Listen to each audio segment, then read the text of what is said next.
Cagayan po ba, boss? Galing ng Cagayan? Isabela po. Isabela. Bali lang oras yung naging biyahe niyo, boss? 12. 12. Isabela, ang pinanggalingan ng sasakyan. Isabela, boss, no? Isabela. Isabela. Saan sa Isabela, sir? Sa Ilagan po.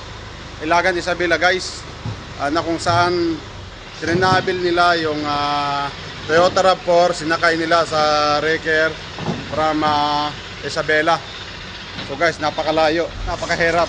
12 hours ang trinabil nila para lang dalhin yung kanilang sasakyan from Isabela to Bulacan. Dito po yan guys sa Starmatic.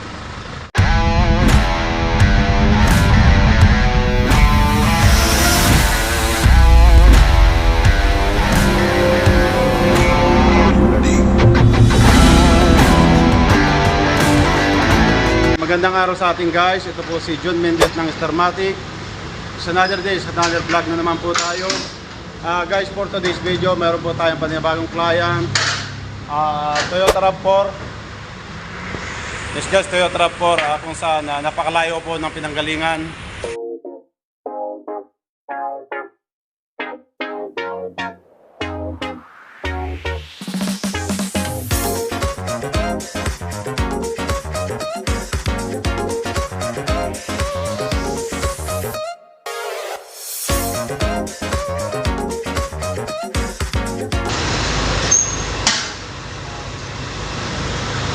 Traffic sa bundok, boss.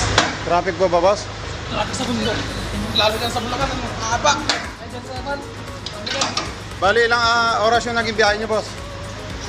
12. 12. Grabe, ano? Traffic. Cagayan po ba, boss? Galing ng Cagayan? Isabela po. Isabela. Isabela, napakalayo. Malapit sa Tuguegarao yun, di ba? Wait, mas malayo po yung Tuguegarao. Mas malayo. Kasi kanina nirelease lang namin yung galing ng Tuguegarao. Sir, ano po naging problema ng sakyan? Hindi ko alam, sir. Pinadala lang sa akin, Basta sir. pinadalan. Sa bagay, tinawag na sa akin to kagabi. Ayan guys, Isabela, ang pinanggalingan ng sasakyan. Isabela, boss, no? Isabela. Saan sa Isabela, sir? Sa Ilagan po. Ilagan, Isabela, guys. Na kung saan trinabil nila yung Toyota RAV4, sinakay nila sa wrecker from Isabela. So guys, napakalayo. Ilang oras yung travel, sir? 12 po. 12.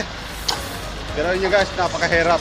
12 hours ang trinabil nila para lang dalhin yung kanilang sasakyan from Isabela to Bulacan. Dito po yan guys sa Starmatic.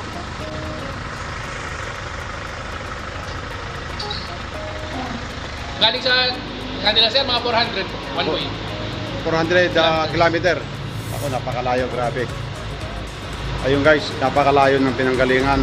Almost 400 kilometer. One way lang po yun. So kaya sila sir, pagbalik po nila, wala na po siyang, wala na karga sir, ano? Wala na po silang karga pabalik ng Isabela. So yung guys, bilib tayo kay sir. Sir, pwede po bang malaman pangalan niya, sir? Jojo, sir, Jojo. Jojo. Bilib tayo kay, saludo tayo kay Sir Jojo dahil napakatsaga niyang denied yung kanyang truck na dalhin po yung Toyota RAV4 dito sa Bulacan. Although napakalayo po naging travel nila. Sir, anong oras po kayo umalis? 5:30 po kanina eh. Nang madaling araw? Ayun. Diretsong takbo ng boss. Kumain lang po sa diretso. Oo. Grabe, no? Okay. Ayan guys, yung pinangsakyan ng Toyota RAV4 na ating gagawin. Ayun guys. Sabi po ng may-ari, transmission problem. Although napakarami nang gumawa.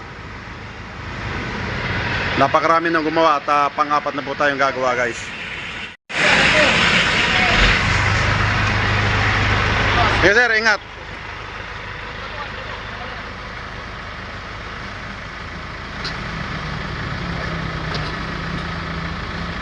Ayan guys, pabalik na ulit sila ng Isabela. So hinatid lang yung RAV4. Itong truck na to guys, galing na rin ng Isabela kung saan sinakay nila yung RAV4. So guys, pabalik na ulit sila.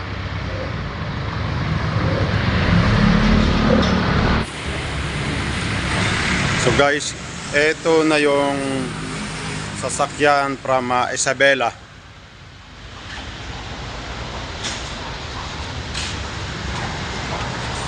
Kung titignan natin guys, sports car siya na RAV4.